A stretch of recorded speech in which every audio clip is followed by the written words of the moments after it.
Dios los bendiga nuevamente, hermanos. Precioso canto, realmente creemos en Dios. Él es nuestra esperanza en medio del dolor. Aunque todo esté perdido, yo creo en Dios.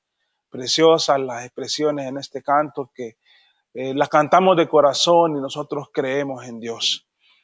Continuamos, hermanos, como decíamos hace unos minutos, en este tipo de transmisiones. Eh, el mundo está siendo realmente removido por esta pandemia. Eh, Ocupamos orar mucho nosotros como ciudadanos del Estado de Honduras y amantes de este país. Oremos, hermanos, cuidémonos y no dejemos de trabajar para el reino del Señor. Yo sé que lo están haciendo, amados hermanos, amada iglesia. Continuemos orando. Vamos a pasar al mensaje de hoy. Continuamos con la serie de mensajes titulada Los primeros años de la iglesia. Este es un estudio del libro de Hechos y en esta primera parte de esta serie nos vamos a concentrar en Jerusalén, donde pasaron todas las cosas iniciales de la iglesia. Ahí nos estamos concentrando y hoy estaremos meditando y exponiendo la palabra de Dios en el capítulo 5, del versículo 12 al versículo 16. Por ahí nos quedamos el domingo pasado, entonces por ahí continuamos, hermanos. Vamos a ver lo que dice la palabra de Dios, porque toda la Biblia es la palabra de Dios, inspirada por su Santo Espíritu. Voy a pedir que lean conmigo desde el versículo 12 hasta el versículo 16.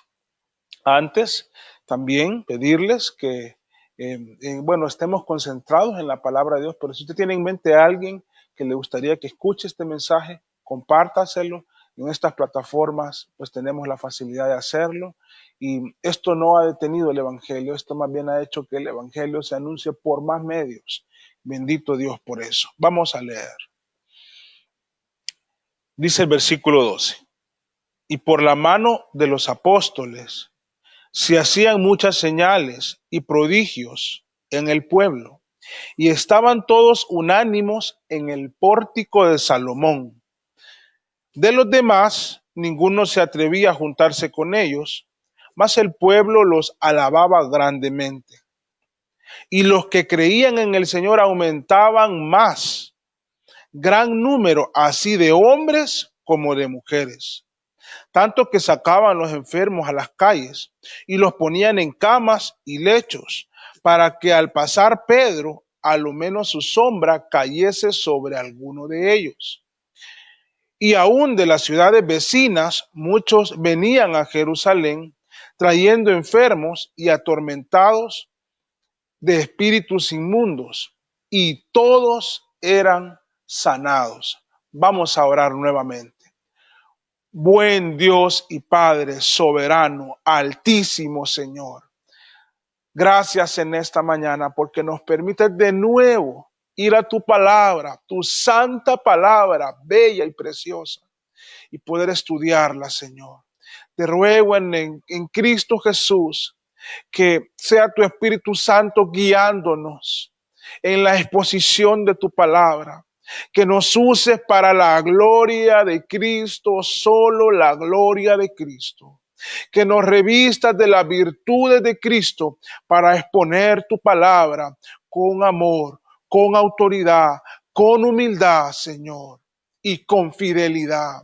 Te ruego para que todas las almas que están escuchando y que han de oír, tú, oh Dios mío, por tu Santo Espíritu y por tu palabra, les toques, los consagres, los transformes y se gocen en ti y solo en ti, oh Padre Santo. Gracias por tu iglesia, tu amada iglesia, comprada con tu sangre, la sangre preciosa de Cristo en la cruz del Calvario. Ayúdanos, Señor, guíanos, Señor, a poder ser leales a ti y que podamos honrarte en todo tiempo, Señor.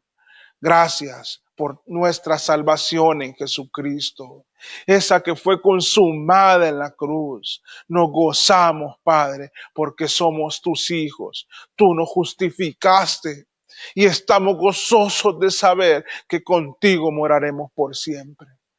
Oh Padre, gracias por todo esto en Cristo Jesús. Amén. Dios responde el clamor de su iglesia. ¿De dónde sale este título del mensaje? Si en el pasaje que leímos no habla de la oración, bueno, esto que nos está narrando la palabra de Dios está muy ligado a una oración y ya lo veremos. Quiero hacer algunas preguntas. Por favor, quiero que las conteste usted en su mente. ¿Sus oraciones son atendidas? ¿Está orando usted de forma adecuada? ¿Está creciendo en su vida de oración? ¿El Espíritu Santo que mora en usted le impulsa a orar sin cesar? ¿Atiende usted a ese impulso del Espíritu Santo? ¿Aparta diariamente un tiempo para orar? ¿Está seguro o segura que lo que está pidiendo en oración es una petición correcta? ¿Desea que Dios responda a su clamor en oración? Creo que si estas preguntas se las hubiésemos hecho a personas que eran parte de la iglesia que se nos narra en el libro de Hechos, creo que todos, hermanos, hubieran respondido que sí a cada pregunta. No sé cuáles fueron sus respuestas, pero por lo menos estos creyentes, por la información que nos da la Biblia, yo puedo decir que esta gente sí, hermano, con toda seriedad entendían y que debían de tener una vida de oración constante, ferviente, y oraban sin cesar. Muchos coinciden en que este pasaje en el que vamos a meditar en esta mañana es un pequeño resumen de todo lo narrado desde el capítulo 1 hasta entonces. Y está bien, no vamos a decir que no es un resumen, pero no solo es un resumen, el cual, porque también está muy claro, si vemos el contexto de este pasaje, que Dios responde el clamor de su iglesia. Jesús, cuando estuvo ahí en las calles de Galilea y de Jerusalén y de Judea, él dijo en una ocasión, allá en Mateo 7:7, pedid y se os dará, buscad y hallaréis. Porque todo aquel que pide, recibe. El que busca, halla. El que llama, se le abrirá. Eso lo tenían muy en mente sus discípulos. Y también, como buenos judíos, conocían muy bien el Antiguo Testamento. Hay dos versículos muy populares en nuestros días referentes a la oración. Por ejemplo, aquel de Segunda de Crónicas 7:14. Si se humillare mi pueblo, sobre el cual mi nombre es invocado, y oraren y buscaren mi rostro y se arrepintieren de sus malos caminos, entonces yo oiré de los cielos, perdonaré sus pecados y sanaré su tierra. Y otro muy popular en Jeremías 33:3, clama a mí y yo te responderé y te enseñaré cosas grandes y ocultas que tú no conoces. Bueno, estos hombres que Dios llamó, usó, formó y que estaba creciendo la iglesia, entendían muy claramente esto. Ahora, para entender de la manera más adecuada por qué la oración está ligada a lo que se nos está narrando en Hechos 5, del 12 al 16, es muy importante retroceder, no mucho, un poco. Recuerden que Lucas, inspirado por el Espíritu Santo, nos narra el evento cuando Pedro predica. ¿En qué lugar? En el pórtico de Salomón. Al final de su predicación, la guardia de los sacerdotes del templo lo toma a él y Juan, lo hacen dormir en la cárcel. El día siguiente se enfrenta al concilio, lo rodean, lo amenazan, le pide que no hable de Cristo. Y ellos llegan a la iglesia. Y entonces cuando empiezan las adversidades y ellos dan una muestra, que hay una muestra que la iglesia sabía orar adecuadamente. Porque si leen conmigo en Hechos 4, del 23 al 32, van a ver al 31 una oración. Esa oración es importantísima para entender en lo que vamos a meditar hoy. Vean lo que dice esta oración.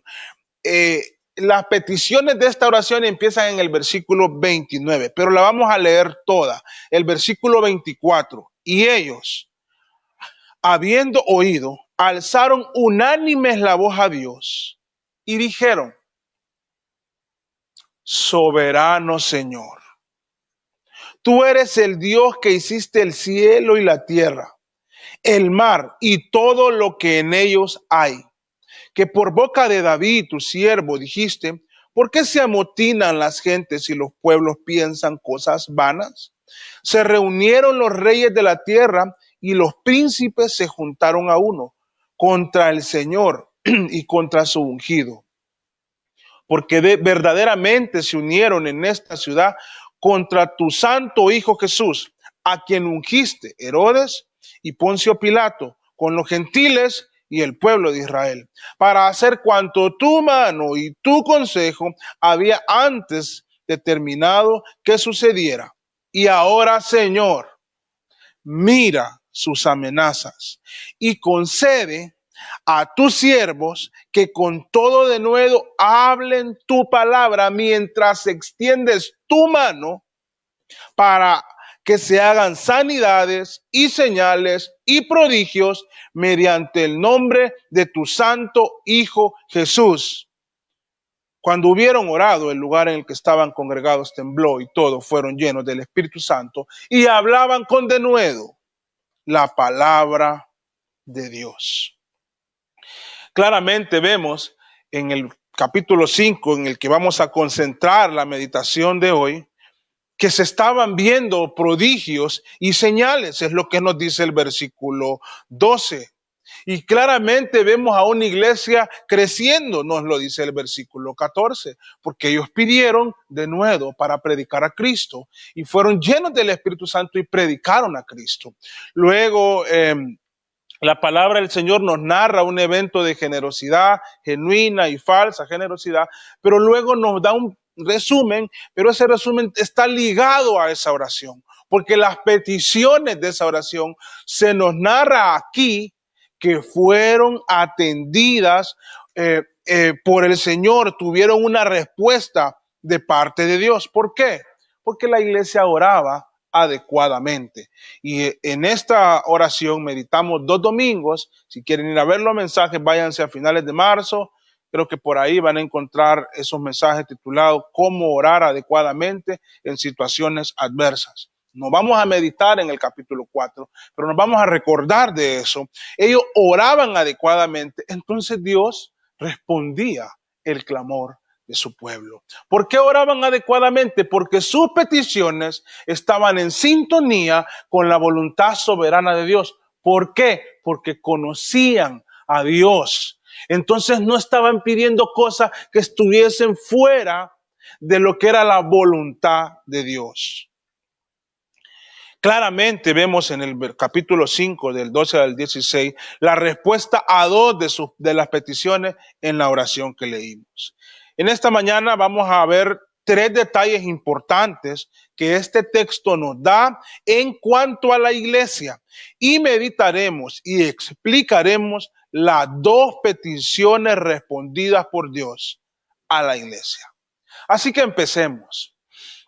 Detalles importantes, detalle muy importante. No está en el versículo 12, está en el versículo 11 de Hechos 5. La primera vez, este es un detalle para estudio, la primera vez que se menciona la palabra iglesia en el libro de Hechos es en el capítulo 5, versículo 11. Ahí es la primera vez que en el libro de Hechos aparece la palabra iglesia. En los evangelios no es una palabra popular. En los evangelios no vamos a encontrar mucho la palabra iglesia. Ahora, Jesús usó la palabra iglesia cuando dijo que él iba a edificar su iglesia. Y aquí la está edificando. El versículo 11 dice: y vino gran temor sobre toda la iglesia y sobre todos los que oyeron estas cosas. Eran iglesia, hermanos, desde Hechos 2, cuando el Espíritu Santo fue derramado y la iglesia fue bautizada con el Espíritu Santo. Pero hasta aquí se usa esta palabra en las sagradas escrituras. Era la primera vez que se usaba el término iglesia. O sea que este resumen viene antes de que por primera vez se use la palabra iglesia. Ya a estas alturas había cierto orden en la iglesia, aunque seguía Dios edificando y ordenando su iglesia. Otro detalle importante es que logramos identificar en un estudio que la iglesia tenía un lugar donde se reunían, en el pórtico de Salomón. Vayan conmigo al capítulo 3, versículo 11. Aunque ya lo mencioné, leámoslo. ¿A dónde dio Pedro y Juan ese gran mensaje donde muchos vinieron al arrepentimiento, donde se mencionó aquel popular versículo, arrepentidos y convertidos para que sean borrados vuestros pecados, para que vengan de la presencia del Señor tiempos de refrigerio, del 3:19? Ahí, en el pórtico de Salomón, capítulo 3, versículo 11. Y teniendo asidos a Pedro y a Juan, el cojo que había sido sanado, todo el pueblo atónito concurrió a ellos al pórtico que se llama de Salomón. Es una parte exterior del templo. Entonces, ahí en esas columnas de Salomón. Y ahora, ¿a dónde están aquí, en este momento de lo que nos narra la Biblia? Versículo 12. Y por la mano de los apóstoles se hacían muchas señales y prodigios en el pueblo, y estaban todos unánimes en el pórtico de Salomón. ¿Qué otra cosa pasó en el pórtico de Salomón? ¿Qué recuerdos le traía a Pedro, a Juan y a los apóstoles ese pórtico? ¿Alguna vez habrá estado Jesús ahí? ¿Qué fue lo que pasó con Jesús cuando estuvo ahí? Es un buen dato, hermanos, y yo quiero mostrárselos. Vayan por favor a las Sagradas Escrituras, al libro de Juan, al capítulo 10. Vean la cosa tan bella que Jesucristo dijo ahí y vean la experiencia que tuvo con sus adversarios. Dice el capítulo 10, versículo 22. Celebrábase en Jerusalén la fiesta de la dedicación, era invierno, y Jesús andaba en el templo por el pórtico de Salomón. Ahí, en el mismo lugar donde Pedro predicó y en el mismo lugar donde el pasaje que estamos meditando, la iglesia frecuentemente se reunía, pues Jesucristo anduvo en el templo por el pórtico de Salomón y le rodearon los judíos, vea, y le dijeron: ¿hasta cuándo nos turbarás el alma? Si eres el Cristo, dínoslo abiertamente. Jesús le respondió: os lo he dicho y no creéis. Las obras que yo hago en nombre de mi Padre, ellas dan testimonio de mí. Pero vosotros no creéis, porque no sois mis ovejas, como os he dicho. Y Cristo dice esto, que este es uno de los versículos realmente tan bellos. Mis ovejas, ahí lo dijo en el pórtico de Salomón, mis ovejas oyen mi voz y yo las conozco y me siguen, y yo les doy vida eterna y no perecerán jamás, ni nadie las arrebatará de mi mano. Mi Padre que me las dio es mayor que todos y nadie las puede arrebatar de la mano de mi Padre. Yo y el Padre uno somos. 31. Vamos a llegar hasta el 32. Entonces los judíos volvieron a tomar piedras para apedrearle. ¿Dónde pasó eso? En el pórtico de Salomón.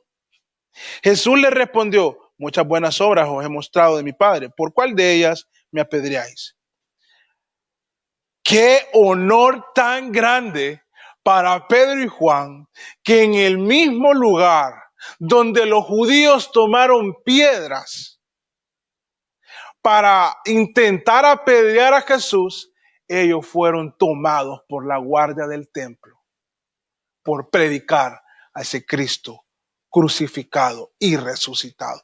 Y en ese lugar decidieron seguir reuniéndose a la luz del día, aún con toda la adversidad. La iglesia no se detenía. Qué lindo detalle que Dios nos deja ver en qué lugar la iglesia estaba creciendo en sus inicios, en el pórtico de Salomón. Y ahí seguía el próximo domingo, en el capítulo 5, veremos que hay otro incidente. Y hermanos, en un estudio serio de la palabra de Dios, vuelve a pasar en el pórtico de Salomón. Así que es un detalle importante. Y como tercer detalle que quiero que veamos, también importante, es que esa oración que leímos en el capítulo 4, versículo 23, viene luego de que Pedro y Juan duermen presos cuando la guardia los toma ahí en el templo, luego de haber sanado a aquel cojo por la voluntad de Dios.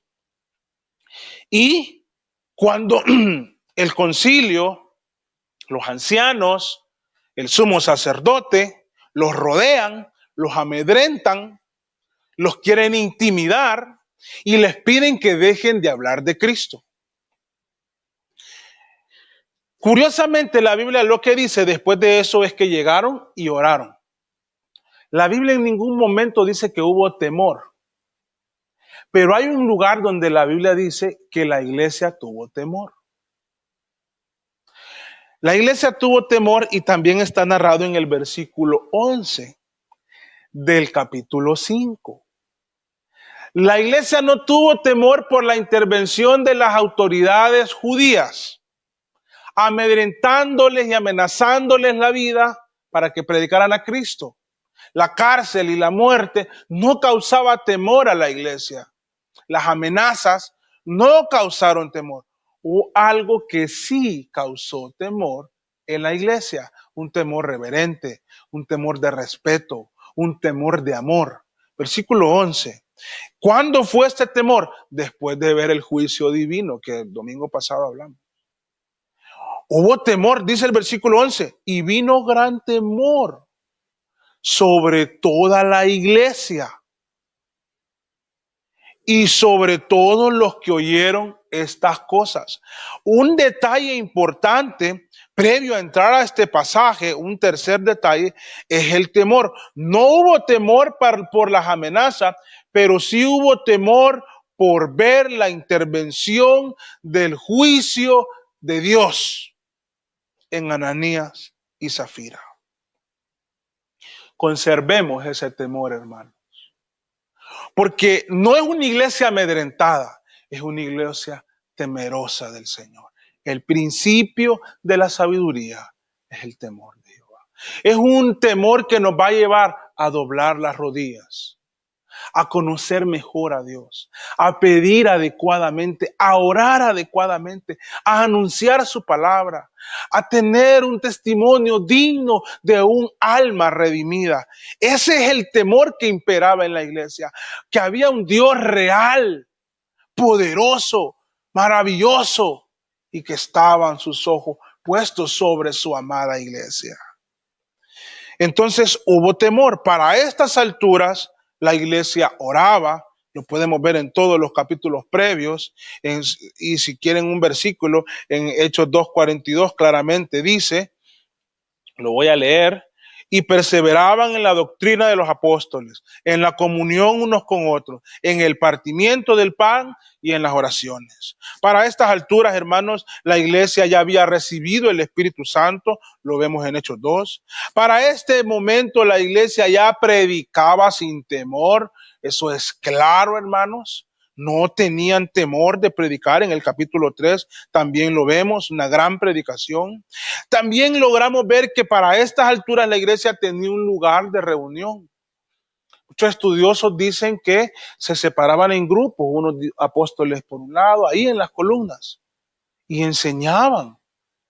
Será algo maravilloso. La iglesia estaba creciendo, multitudes venían a Cristo. ¿A dónde se reunían generalmente? Sí, en las casas, pero también en el pórtico de Salomón. En ocasiones en el pórtico de Salomón.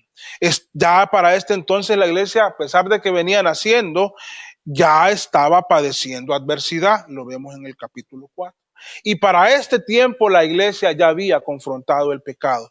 Dios exclusivamente había intervenido para confrontar el pecado. Así está la iglesia en este momento. Entonces nos viene este texto. Y en este texto sí es un resumen, como lo digo, pero claramente hay dos peticiones que la iglesia hizo, que aquí claramente Dios nos muestra que fueron atendidas y contestadas. La primera de ellas, el Señor concede señales y prodigios, porque estaba en su soberano plan. De hecho, el inicio, nunca olviden el inicio de la oración de la iglesia que leímos en Hechos 4. Véanlo, subrayenlo, se los mencionamos cuando estudiamos ese texto, pero creemos que es propicio volver a decírselo. Fueron dos palabras, así inició la oración y así debe ser siempre, reconocer, soberano Señor. Miren qué bello, la iglesia entendía la soberanía de Dios. En el capítulo 4 vemos eso. Ahora, Dios le concede a la iglesia señales y prodigios. ¿Y dónde pidió eso la iglesia? En el versículo 30. Dice, mientras extiendes tu mano para que se hagan sanidades y señales y prodigios mediante el nombre de tu santo Hijo Jesús. Ahora, el versículo 12 dice, y por la mano de los apóstoles se hacían muchas señales y prodigios en el pueblo. La petición es mientras extiendes tu mano. Y no es que Dios tenga una mano, pero es una forma de comunicarse que nosotros entendamos. Mientras extiendes tu mano, pero para que se hagan señales, prodigios y milagros, sanidades. Pero aquí dice que por la mano de los apóstoles. Entonces la pregunta es, ¿fue de la mano de Dios o de la mano de los apóstoles? Es una expresión, hermano. La Biblia no se está contradiciendo en sí misma. Los apóstoles apenas eran el instrumento que Dios estaba usando y que Dios otorgó esos dones especiales a ellos como autoridad de que ellos eran encomendados por Dios y usados por Dios para el establecimiento y edificación de su iglesia y escritura del Nuevo Testamento. Por ejemplo, vamos a poner un ejemplo. El instrumento más melodioso, o por lo menos reconocido por muchos como el instrumento más melodioso, el violín. Es una maravilla escuchar un buen violinista, una buena composición de violín. De hecho, tenemos un siervo de Dios que escribió casi de las mejores obras. Él era creyente y sus obras musicales las escribió para adoración en la iglesia. Hoy se usan muchas en todas las escuelas o academias de música o facultades de música. Johann Sebastian Bach. Pero no quiero hablarles de él. En cuanto a los violines, existen los que para muchos son los mejores violines. Quienes fabricaban los mejores violines, que hasta el día de hoy dicen que tienen las mejores tonadas, son los violines Stradivarius. Tenían un método, dicen, especial de secado de la madera, de tantas cosas. Un violín Stradivarius es carísimo, hermanos. Según estuve investigando, algunos han costado hasta 50 millones ya de colección. Pero ese no es el instrumento más caro creado por este fabricante de instrumentos. Incluso hay una viola que es muy parecida al violín, que el gobierno de España se cree que pagó por ella hasta 100 millones de euros. Entonces, imagínense estos instrumentos. Un buen violinista, un máster en violín, anhelará tocar con un violín de estos. Y si ustedes escuchan alguna pieza, por ejemplo, de este siervo del Señor, de Johann Sebastian Bach, que en su partitura firmaba SDG, Soli Deo Glory, solo a Dios la gloria. Se van a deleitar escuchando el violín, ejecutado por un buen violinista. Conforta el alma y realmente uno se estremece de lo lindo que es eso. Ahora bien, denme a mí ese violín de 50 millones de dólares. Y por muy bueno que sea ese violín, nunca va a sonar bonito, hermano, porque yo no sé tocar el violín. No sé ni cómo ponérmelo, no sé ni cómo tomar. El violín sí está hecho para grandes melodías, ese violín. Pero si no está en las manos de aquel que sabe ejecutarlo, no vamos a oír nada. Ahora, usando el mismo ejemplo, ustedes no se crean que son violines Stradivarius. No lo somos, hermano. Y si nos atreviéramos a decir que Dios tuvo, por así decirlo, violines Stradivarius, pues son los apóstoles, hermano. Nosotros somos de esos violines que venden aquí en el comercio de Honduras, que son más cómodos, hermano. Pueden ir ustedes a preguntar el precio. Pero no, lo importante no es el precio del violín. Lo importante es en las manos de quién está. Nosotros tal vez solo somos una clavija, o una cuerda, o un tornillo. No importa. Pero si estamos en las manos de Dios, Dios hará grandes cosas. Si nos dejamos usar por el Dios Todopoderoso, vamos a ver grandes cosas. Así ha sido a lo largo de la historia. Dios ha usado almas que están dispuestas a dejarse usar. Los apóstoles se dejaban de usar.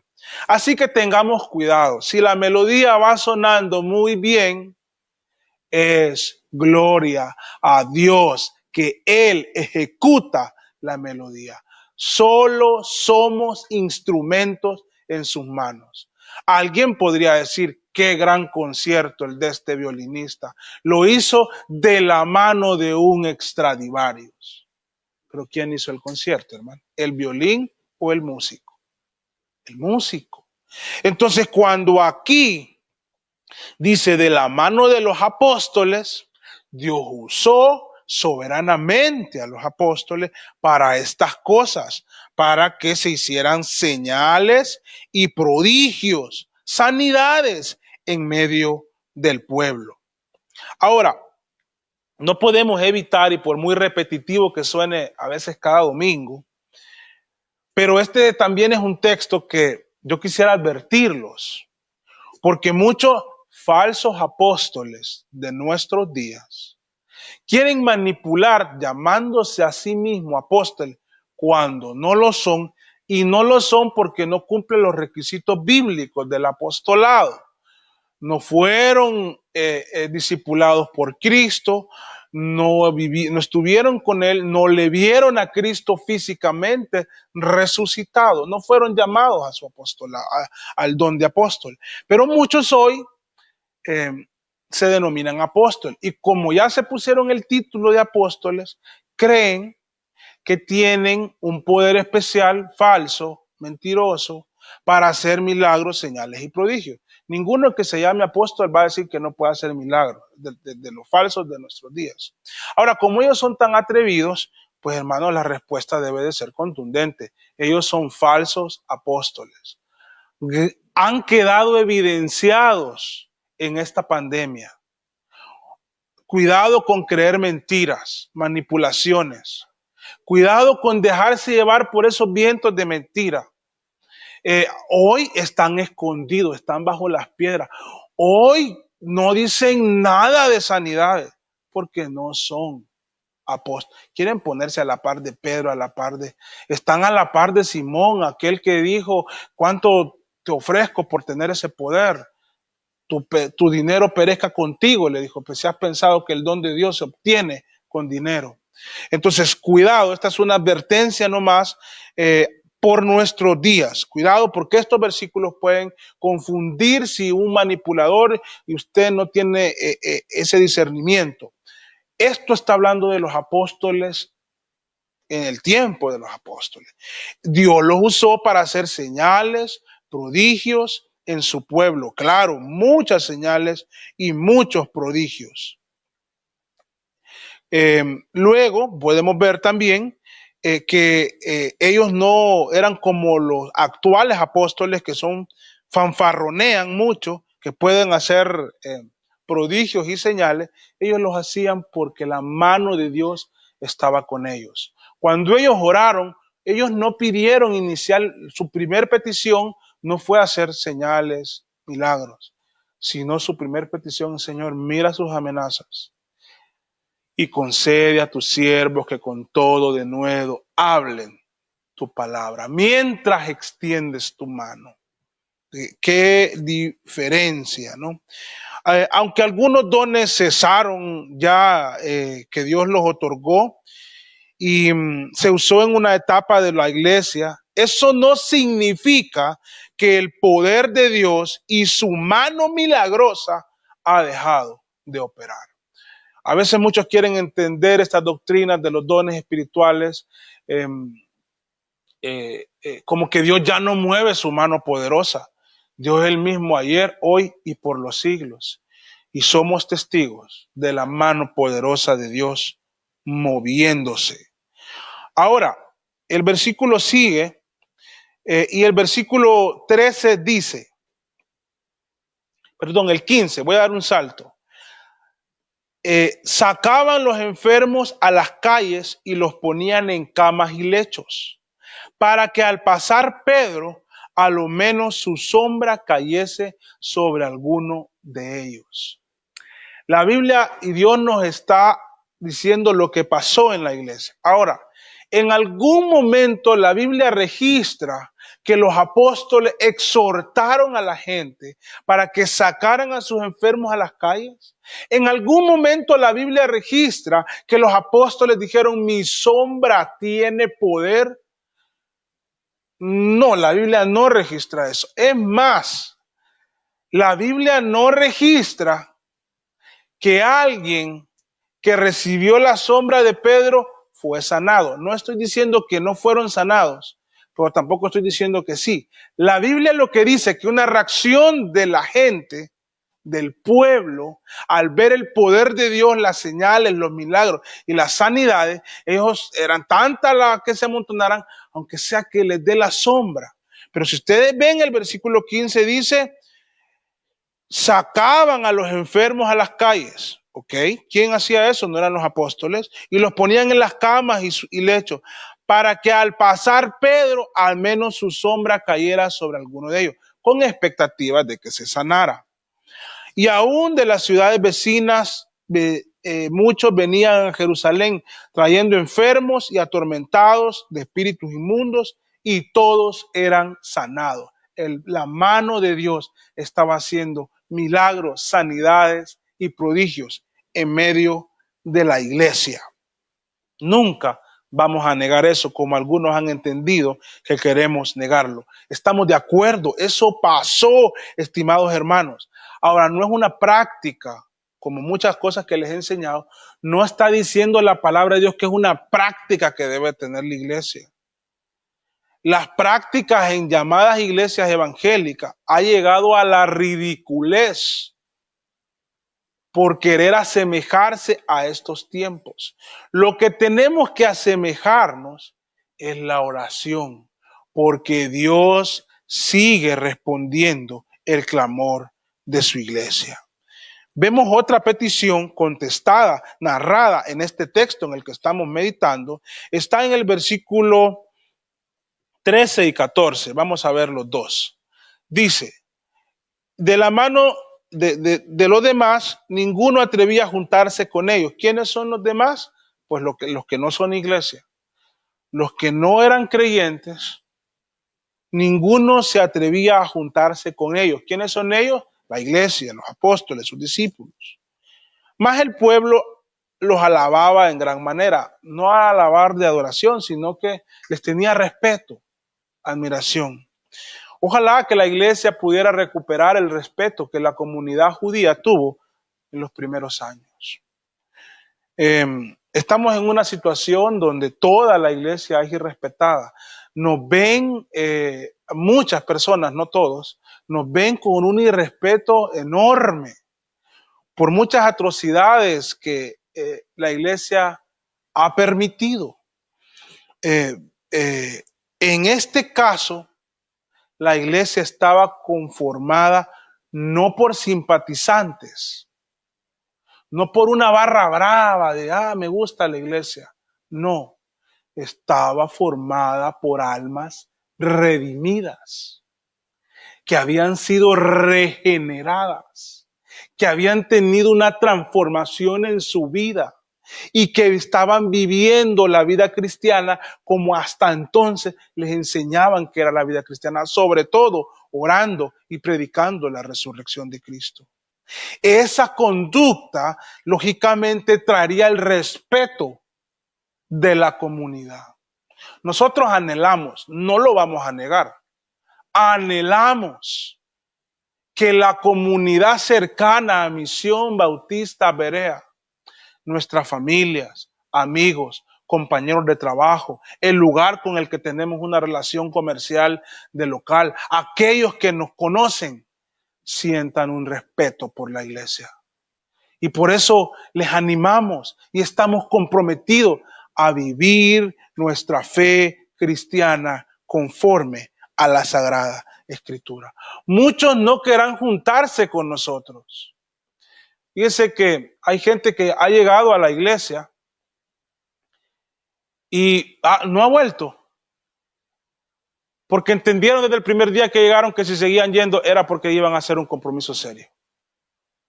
Yo no digo que no está bien que no vuelvan, pero qué bien que entendieron que ahí si les vamos a llamar al arrepentimiento y les vamos a llamar a vivir una vida digna. Pueden seguir llegando, pero el Espíritu no los deja tranquilos. Si llego, tengo que entregar mi vida a Cristo. Entonces algunos prefieren, no, los respeto, hasta que bien, pero de lejos. Bueno, si no están dispuestos a cargar su cruz cada día, la iglesia no es el lugar para esas personas. Ahora, si están dispuestos a negarse a sí mismos, tomar su cruz cada día, este es el lugar, arrepentirse de sus pecados, creer en Cristo. La iglesia es el lugar. Y dice el 14, y acá está la otra petición, y los que creían en el Señor aumentaban más y más.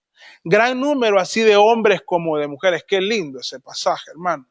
Ahora, ¿por qué aumentaban? Lógicamente el Señor añadía cada día a la iglesia los que habían de ser salvos, Hechos 2:47. Pero era porque Dios ha determinado que la expansión de su reino y el conocimiento de Cristo se dé a través de la predicación de su palabra. ¿Y qué fue lo que pidieron ellos en el versículo 29? Concede a tus siervos que con todo denuedo hablen tu palabra. Esto estaba siendo concedido y por lo tanto los que creían en el Señor aumentaban más, gran número, así de hombres como de mujeres. Estimados hermanos, la salvación es de Jehová. Dios es soberano, pero eso no significa que el hombre, nosotros como iglesia, no debemos de buscar su rostro en oración y no tenemos que predicar su palabra. Ahora entendemos mejor por qué decimos el Señor responde el clamor de su iglesia, porque su iglesia estaba clamando las cosas adecuadas, de la forma adecuada. A veces, como dice la palabra de Dios, pedimos para nosotros mismos, para nuestros deleites, no recibís porque pedís mal. Somos la iglesia de Cristo. Tenemos que pedir para su reino y que nuestra alma sea usada para su gloria. Vamos a los perdidos, amada iglesia. Pidamos por las almas perdidas. Vayamos a aquellos que su alma está clamando libertad. Mostrémosles que hay libertad en Cristo. El llamado a la gran comisión no solo fue para la iglesia de Jerusalén, también es un llamado para nosotros. Y si lo atendemos de forma adecuada, yo personalmente no tengo ninguna duda que muchos vendrán a Cristo y el Señor traerá cada día más a la iglesia, tanto de hombres como de mujeres. Es más, me atrevo a decir que lo estamos experimentando en Misión Bautista Berea. Como almas están viniendo al arrepentimiento, tal vez no en estas dimensiones, pero lo estamos viendo. Estamos viendo cómo Dios obra de maneras misteriosas. Significa, hermanos, amados hermanos, que no sé si es toda la iglesia y ojalá así sea, pues estamos orando. Y eso es bueno. Todos debemos de estar en la misma sintonía, pero no podemos ignorar el llamado a orar adecuadamente y atender en la gran comisión.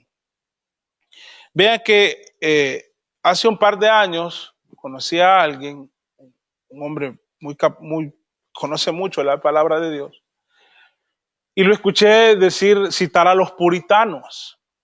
Y esa expresión a mí me quedó en el corazón, en la mente y en mi conducta para la gloria de Dios y espero vivirla para su gloria siempre. Decía que los puritanos decían esto. Los puritanos, estamos hablando de un grupo de hermanos en Cristo que hace algunos años, a manera de burla, le llamaron puritanos, pero más bien el nombre quedó como bonito y Dios los usó mucho allá en Inglaterra. Decían ellos: nosotros debemos izar las velas del bote, pero solo Dios puede hacer que el viento sople a nuestro favor y que el bote avance.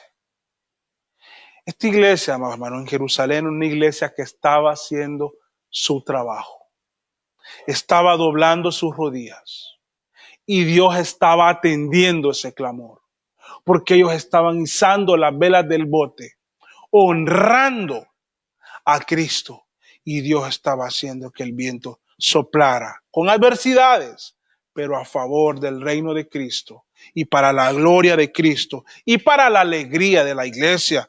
No lo vamos a negar. Nosotros también, amada iglesia, somos la iglesia, la misma iglesia que Cristo compró con su sangre. Nosotros también anhelamos que Dios conceda los deseos de nuestro corazón. Nosotros anhelamos en gran manera que nuestro clamor sea respondido, que Dios responda a nuestro clamor. Volvamos a aquellos versículos que citamos en un inicio.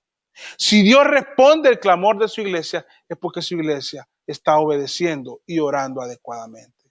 Ese versículo tan popular de la oración dice: si se humillare mi pueblo. Si se humillare mi pueblo, sobre el cual mi nombre es invocado, y oraren, y dice, y se convirtieren de sus malos caminos. Entonces, voy a leerlo, hermanos. Dice: si se humillare mi pueblo, sobre el cual mi nombre es invocado, y oraren, y buscaren mi rostro, y se convirtieren de sus malos caminos, entonces yo oiré desde los cielos y perdonaré sus pecados y sanaré su tierra. Ahora estarán abiertos mis oídos y atentos mis ojos a la oración en este lugar. Sí, fue para el Antiguo Testamento, para él, pero totalmente aplicable para nuestros días. Amada iglesia, esta iglesia que estamos viendo en Hechos, a sus inicios, sus primeros años, era una iglesia que estaba humillando, gente que estaba viniendo al arrepentimiento, reconociendo sus pecados, en humildad, sin fanfarronería, sin nada más que su alma sedienta de Cristo, obedeciendo a la oración. Anhelo, no lo niego, que seamos una iglesia que ore. Y anhelo, no lo niego, que deseo de todo mi corazón que Dios responda al clamor, a nuestro clamor. No podemos cesar de dejar de orar. No hay vida cristiana sin la oración. Cualquier cosa que le hayan enseñado es mentira. La vida cristiana está estrechamente ligada, inquebrantablemente, con la vida de oración. Así que hoy de parte de Dios, somos exhortados a darle a la oración su lugar y entonces esperar la respuesta del Señor a nuestro clamor, que posiblemente será modificado, porque iremos entendiendo mejor a Dios y vamos a pedir para su gloria, para su honra, para su beneficio, siempre, siempre, siempre. Amada iglesia, busquemos el rostro del Señor. Sé que anhelamos que Dios responda a nuestras plegarias. Dios respondió a las plegarias de esta iglesia. Hizo milagros. Esa es su santísima voluntad. Y nosotros hemos visto cosas maravillosas. Los que están frecuentemente asistiendo a la reunión de oración los miércoles saben de lo que estoy hablando. Los hermanos del ministerio de oración que llevan al tanto todas las oraciones y dan seguimiento saben de lo que estoy hablando. Hemos visto la gloria de Dios. No desmayemos en la oración. No es tiempo para desmayar, es tiempo para continuar fervientes en oración, amada iglesia. Y así, cuando hagan resúmenes de nuestra historia, puedan decir y darle gloria a Dios, quien movía y extendía su mano y hacía cosas maravillosas en medio de nosotros. Y nos concedía el denuedo, el valor y su sabiduría para predicar su palabra. No para predicar como una biblioteca teológica, para predicar con sencillez, pero fieles a la palabra de Dios. Que el Señor les bendiga, amada iglesia. Vamos a orar. Buen Dios y Padre, gracias por tu palabra, Señor, que es útil para enseñar, para redarguir, para corregir, para instruir en justicia, Señor, a fin de que nosotros, tus hijos, Padre, seamos varones maduros, Señor, para tu obra. Tú has traído este mensaje para nosotros, nos has exhortado, Señor, pero queremos agradarte, obedecerte, honrarte.